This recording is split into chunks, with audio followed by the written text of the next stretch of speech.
Welcome to the Progressive Maryland Videocast on April 6th. I keep saying the 5th, too. I got the time of day wrong. When we first tried this, I said, good morning, Dylan. It's actually the evening. Dylan Shelton, he is an organizer for Progressive Montgomery. He is very active in the fight for 15. We're going to discuss that with him and other issues as well. Dylan Shelton, good evening. Good evening, Hal. How's it going It's today? going well, and you disappeared from my screen for a second, but there you're back up, and I see the live, so that tells me things are working. You know, the technology is tremendous, except when it isn't. Yeah, and there's that's something that I encounter every day too. It seems like as good as it gets, there's always those down periods exactly when you need it most. It So, good technology giveth, and a good technology taketh away. it really is quite extraordinary. All right, so we're talking in different places, but we can see each other, and we are both active, as I mentioned, in Progressive Montgomery. That is a part of, I was going to say an offshoot. It's not an offshoot, it's part of Mhm. Progressive Maryland, the website, progressivemaryland.org, right? Sometimes they say com. I think they both get to the same place, but it's .org, is it not, Dylan? I believe it's .org. Yeah. Yep, they're an organization, not a not the alternative, not the committee or anything like that. So yeah, .org is the right place to go to. It's the one I use. progressivemaryland.org. I'm at the site right now. There's a lot of great stuff there. Our videos are there. If you go to progressivemaryland.org, you get the splash page where you sign up for the email updates. You go past that, and there's just so much good information, blogs, and of course, our video casts here. Usually I do these with Karen Guzman. She's great. She's off. Dylan is very graciously taking her place this evening. Dylan, let's start with what your focus is, your labor of love here in Montgomery County, that fight for the $15 minimum wage. First of all, tell us, why is this so important to all of us, and especially perhaps to you? Yeah, so I guess I come from a place that does see economics as a sort of ground floor for getting all of the other social justice causes committed to, because I just see the economy as the one shared space that we all inhabit, no matter what, race, color, creed, ethnicity, gender, or anything that we may have. And it seems to me, and it seems to a lot of people who are a lot smarter than me, that the wages of the American workers have just not increased for many years, arguably since the mid 70s. And a $15 minimum wage would be the first step in a long series of battles to get the working people in America back to a place where they can provide for their families. And so in Progressive Montgomery, what we call this is family economic security. And I'm particularly working on the fight for 15. And some of our data has shown that no family in Montgomery County can live on the current minimum wage. The current minimum wage is just under $11. And for me, I came from a lower middle class family. When the recession started hitting, that just took even lower plunge. And I really felt the economic bite, so to speak, and just felt like that's something that other kids shouldn't have to feel as well. And that's why when I moved to Maryland about a year and a half ago now, maybe 2 years, I got involved as quickly as I could with Progressive Maryland and the Progressive Montgomery chapter. Do you think, Dylan, I mean, you're a young man, people who are watching this video can see.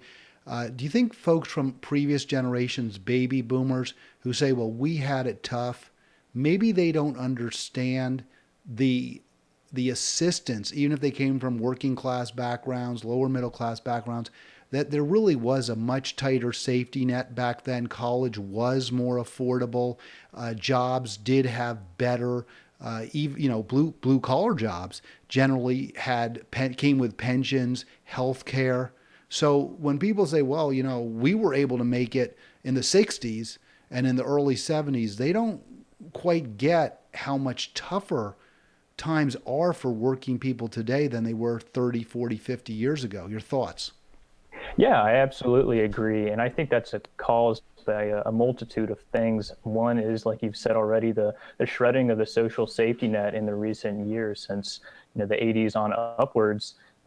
Making it harder for families to get temporary assistance, the gutting of things like welfare under the Clinton era, the gutting of all types of social services under the Reagan era and the Bush era, taxes being cut for those getting the most in the society and being raised on those who make the least.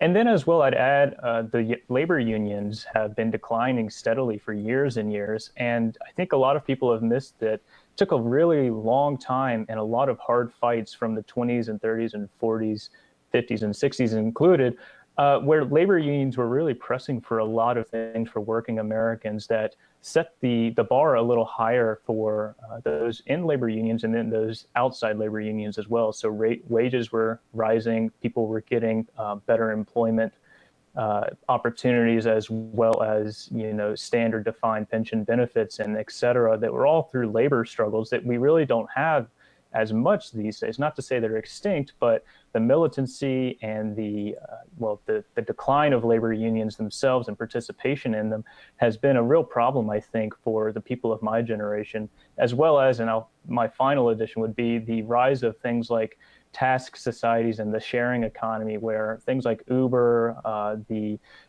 environment where you can go on the internet and do $5 a job tasks, has again contributed to a sort of hollowing out of standard and traditional areas of the economy that people could find work. And these are non-union Silicon Valley style jobs where collective bargaining is highly discouraged. Do you think the decline of the Democratic Party, and I just want to harken back as I lead into this question to your comment about the importance of economics, that other social justice movements, the civil rights movement, the sexual revolution, the fight for gender equity and for rights for people who are outside the heteronormative in terms of sexuality. Do you think that these other fights may have stalled to a great degree, although we have seen gay rights, because the Democratic Party, which has traditionally been the champion, has neglected or has backed away from or no longer championing the economic rights of poor working class and middle class Americans? Yeah, I think there's been a lot of journalists who have actually commented a lot on this issue, where around the 70s and maybe the late 60s, the Democratic Party sort of shifted away from a more economically populist style campaign towards committing to primarily different social groups, in a sort of shift from a working class base to the more Wall Street base, is how I would define it, from the Silicon Valley to the Wall Street donation or donor or from base. Main Street. I think people want to say Sure. from Main Street to Wall Street. So yeah, and the issues like keeping the minimum wage, maintaining it with inflation, adequately funding Social Security, kind of fell to the wayside. Protecting labor unions. In fact, perhaps Democrats actually undermined those protections for working people. And do you think? And I guess because there's been a lot of talk that whether Democrats should move away from group identity politics and move towards economic populism. I kind of see it, and I want your thoughts on this. They need to do both. But group identity politics isn't going to work without a focus on economic justice, because it's too easy to define groups against each other, fighting for, a small amount, a few crumbs from the rich man's table, if you will.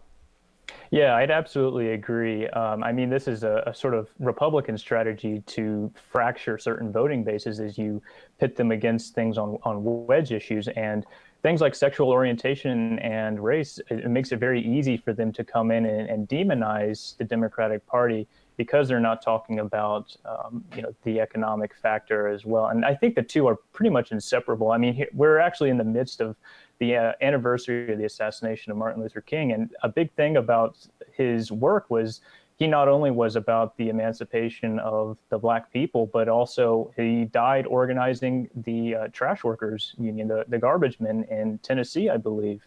And so I think his work would have, if he was alive today, he would still be highly militant in both the emancipation of the minorities in the country, but also the economic rights of the country as well, and really championing what we might call social democratic values, because the two are really intertwined. I think we have to not only be a part and involved with the marginalized in the society, those who might fall under the Democratic Party's campaign of basing it around identity, but also those who are just within the country itself in terms of their economic status. The two are really intertwined really deeply with one another, I think.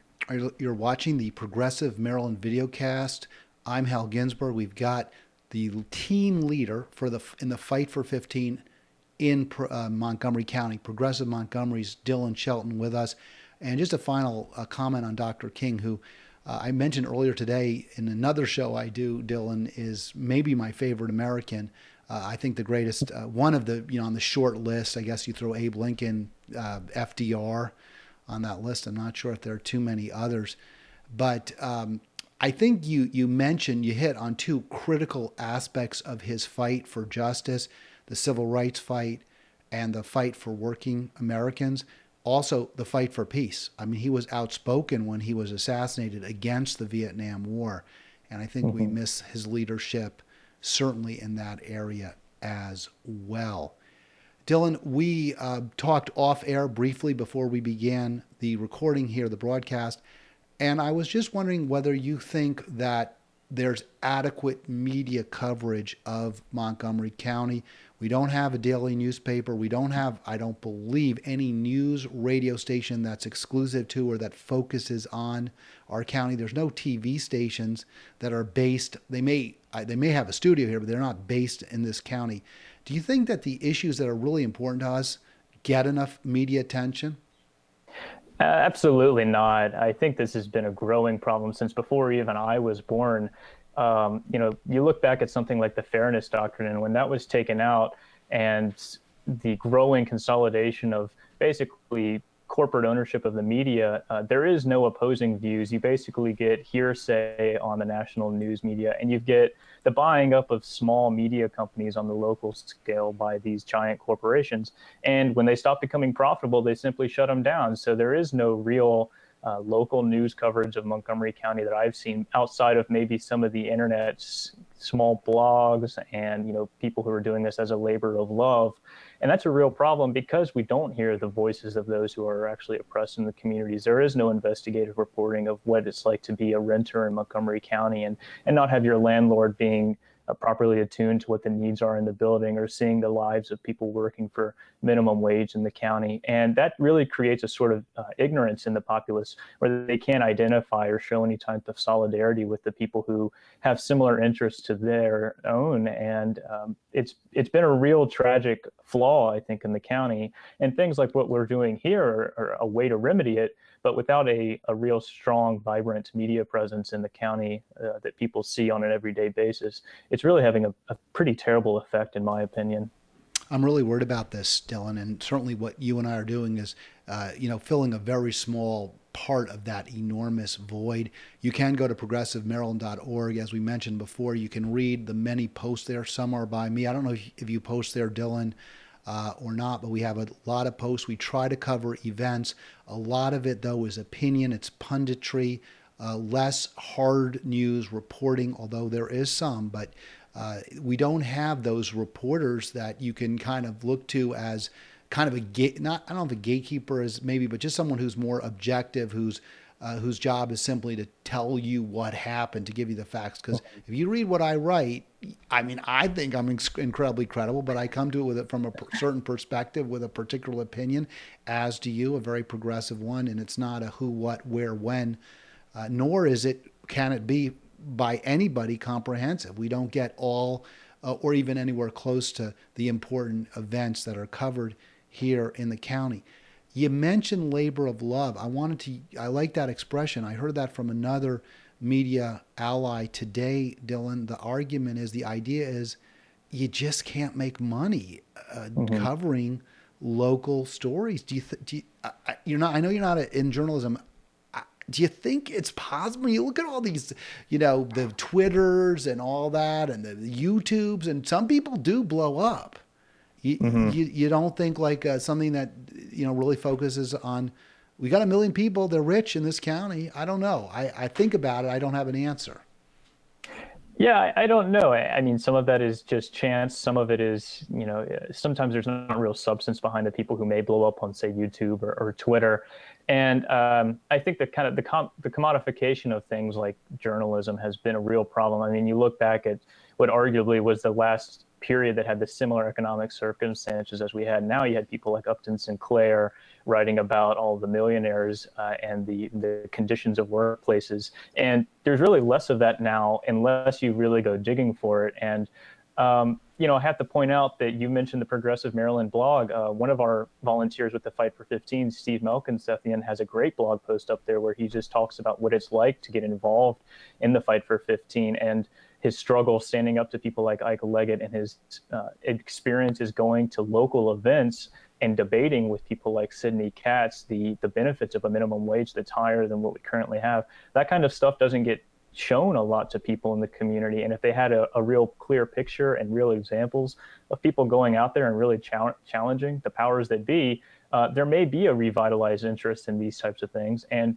people like Steve could really blow up and their experiences spread to a lot of different people. So I think it's possible, but it takes a lot of work too to get behind it and really do the work. It is possible. It seems plausible, but we don't have those examples, at least that I'm aware of.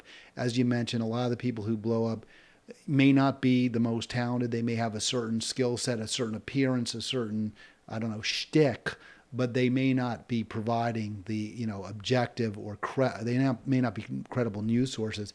With the loss of the local paper here, the Montgomery Journal, there was the Sentinel as well, Mm-hmm. radio coverage. It puts more and more power in the hands of just the few media outlets that are still standing, like the Washington Post, and that's very problematic as well because you mentioned the Fight for 15. The paper is owned by a dedicated libertarian, somebody who's made billions, literally Mm, tens of billions of dollars from offshoring, from bringing in cheap stuff that's made overseas and selling it at the lowest possible price by paying by firing as many people as possible, hiring as few people as possible, and getting those few to work as hard as he possibly can for as little money. So this is right. not somebody who's clearly, sensitive to or sympathetic to labor, and a person like Steve, who you mentioned, isn't going to be welcomed with open arms to the Washington Post or to Yeah. a TV station that's owned by a religious group like Sinclair that owns the Mm-hmm. ABC affiliate here in Washington, D.C. area. Yeah, and I mean, when you mention the Washington Post, it's not just the policies like a $15 minimum wage. When it comes to candidates, I remember last year in the primary fight for District 3, my district here in Silver Spring, they endorsed Kathleen Matthews over Jamie Raskin, Kathleen Matthews has no electoral experience, and she was actually a staff member of a California Republican back in the 70s and not a progressive Democrat or really even a strong centrist Democrat. They endorsed her over someone like Jamie Raskin. And now I might also mention Kathleen Matthews is our new Maryland state chair for the Democratic Party, or at least is the assumed to be chair of the Democratic Party. So they're definitely an establishment centerpiece, and people like their owner, Jeff Bezos, does all he can to really punch down labor and basically automate anything he can get his hands on.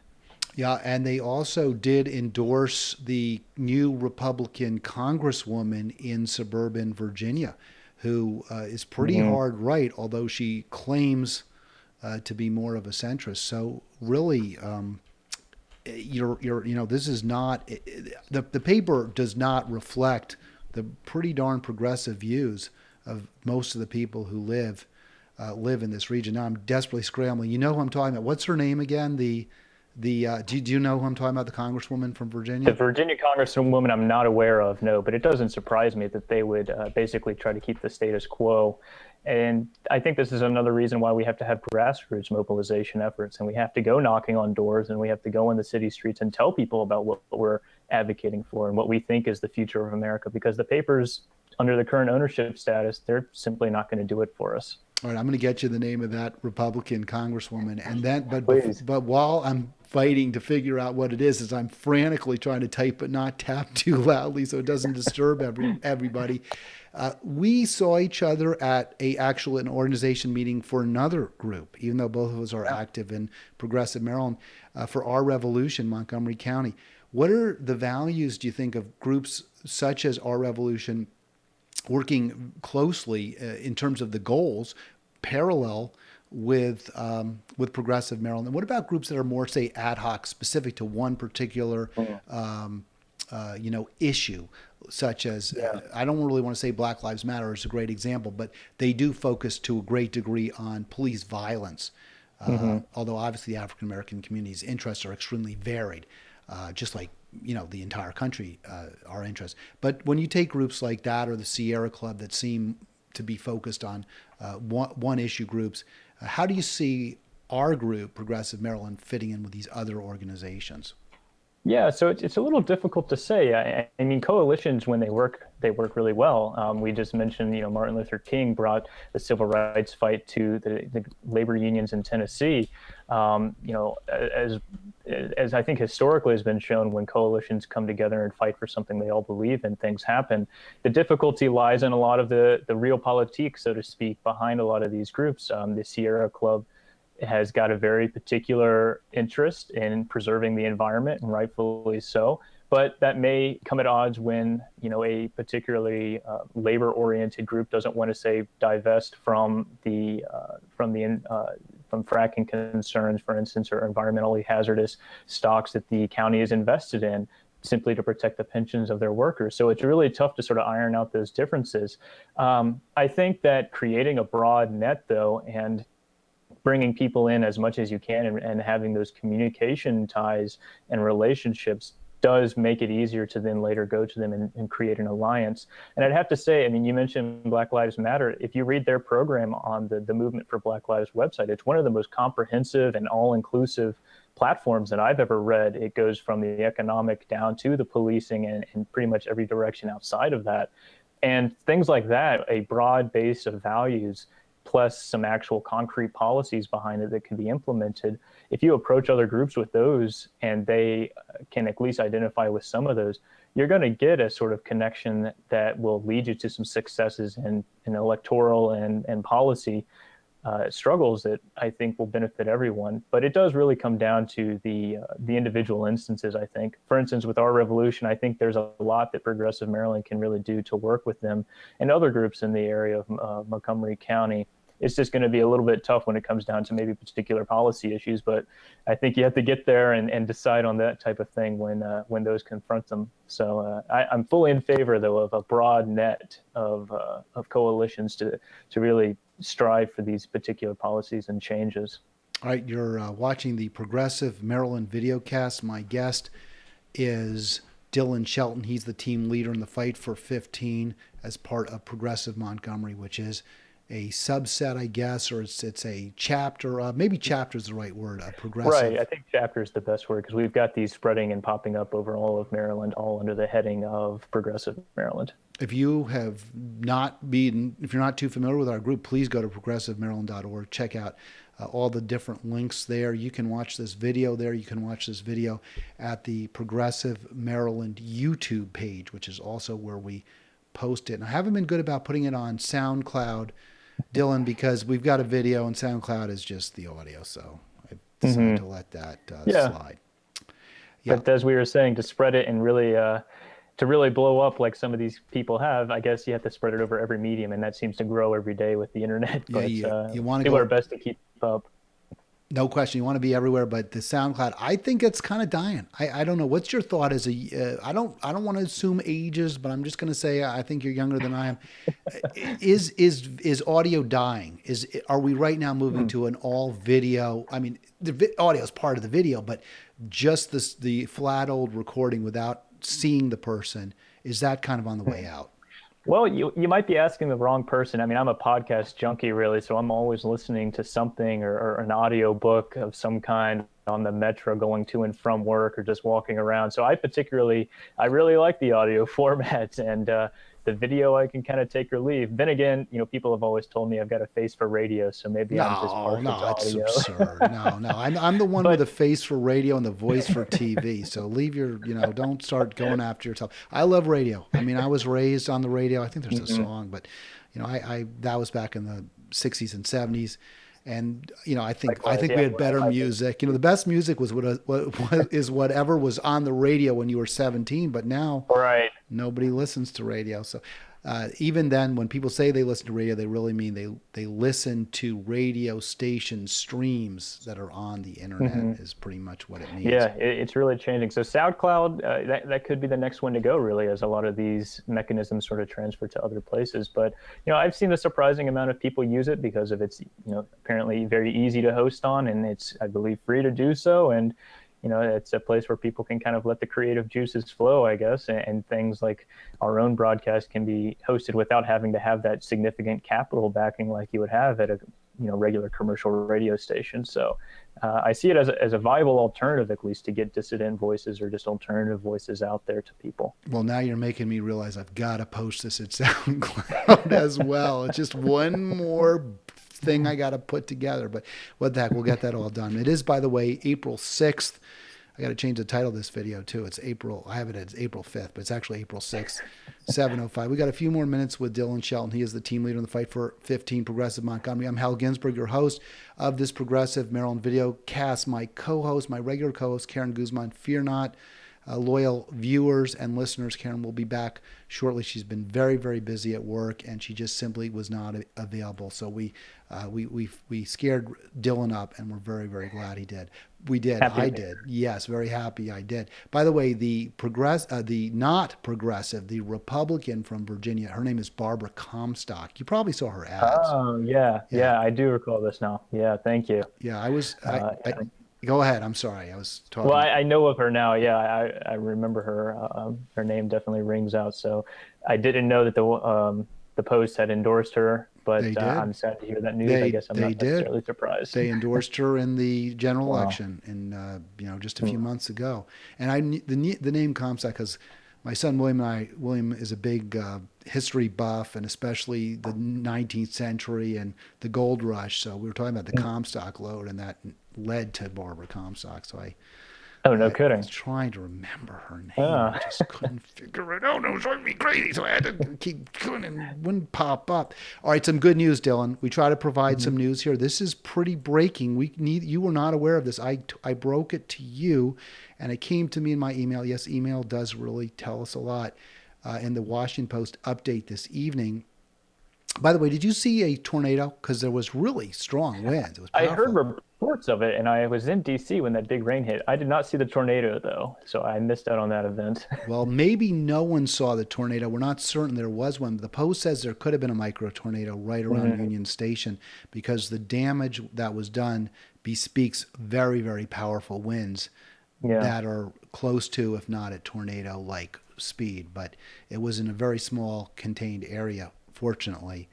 And we're not certain because the pictures they got just aren't good enough to determine if there really was that the whirlpool effect that you get with the tornado. Mhm. So here's the breaking news, not the tornado. The breaking news is Maryland becomes first state to reimburse Planned Parenthood clinics if Congress cuts funding, and that was over the veto of our Republican. The Democrats stood up. Dylan, we got to Yeah. pat them on the back. Yeah, when it does happen, as surprising as it may be, I mean, this is a significant thing, and this is worth congratulating because, women's health. It's a lot of people have the misconception about Planned Parenthood, and it's really about providing women with the health care that they need. So, yeah, I'm really happy to hear that news. I was incredibly excited to hear it from you when you told me just before we started recording. That's great news. It really is. It's so important what Planned Parenthood does and all the services they provide. They get a lot of negative attention from anti-choice people because they do provide essential services, essential abortion services, but it's a very small part of their work. Right. And so, yeah, I'm really Yeah, and glad. it's a really good sign that Maryland, despite having the governor we do have, I mean we're gonna stand up for people when their health care is in trouble. And I hope to see that something like this happens if something should happen to the Affordable Care Act, if the Republicans federally can get their game together and actually pass what they've been saying they're going to pass for the last 7 or so years. God forbid something happens to the Affordable Care Act, we can hopefully pressure to keep some type of health care in place, some infrastructure in place here in Maryland that provides for the people who are covered under that as well. Because that's really where we've got to be looking ahead to, I think. I agree, and I think there's a critical mass of people in this state. I think we're close to 6 million is the number that pops into my head. It may even be more. That's Yeah, enough. That's enough, and we're a wealthy state, one of the wealthiest. right, We can certainly afford, and we should afford to guarantee every Marylander, comprehensive care. And right. I would add, it would not only can we afford it, I would say we can't afford not to. It's more Oh, expensive absolutely. not to have this type of service, Yeah, this right. That by not affording this right, would cost us all more money. yeah, absolutely. I think that's there's no doubt about that. Dylan, we've got just about a minute or two left. I just wanted to talk about one more story. This is national. We do try to focus on Maryland with the Progressive Maryland Videocast, as you can imagine, with Dylan, who's a Montgomery County activist, as I am from Montgomery County. We're talking more about our particular county. With Karen, we talk about PG County a lot too, because that's where she's from. But the national story, the filibuster was kicked out. It was the nuclear option was invoked. I wasn't Mhm. absolutely certain Republicans would have the 50 votes necessary to do this. They did.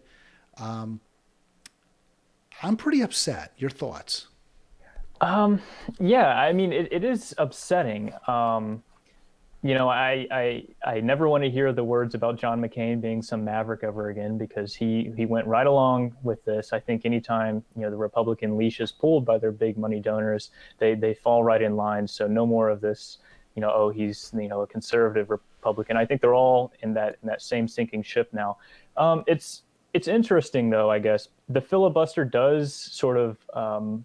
It provides for small rural Republican states to sort of take control and steer some of the agenda sometimes. So, they won't have the ability to do that anymore, at least for Supreme Court decisions. If I'm understanding the nuclear option right, it still holds up for some of the other For presidential appointments. legislation, for Yeah, legislation. for So legislation. That said, though, we're now going to quite possibly, and I think quite likely, have Gorsuch on the Supreme Court now, which basically means, at least 30 years or so of reactionary rule on the Supreme Court. And given that this was stolen in the first place, I think this is just a tragedy.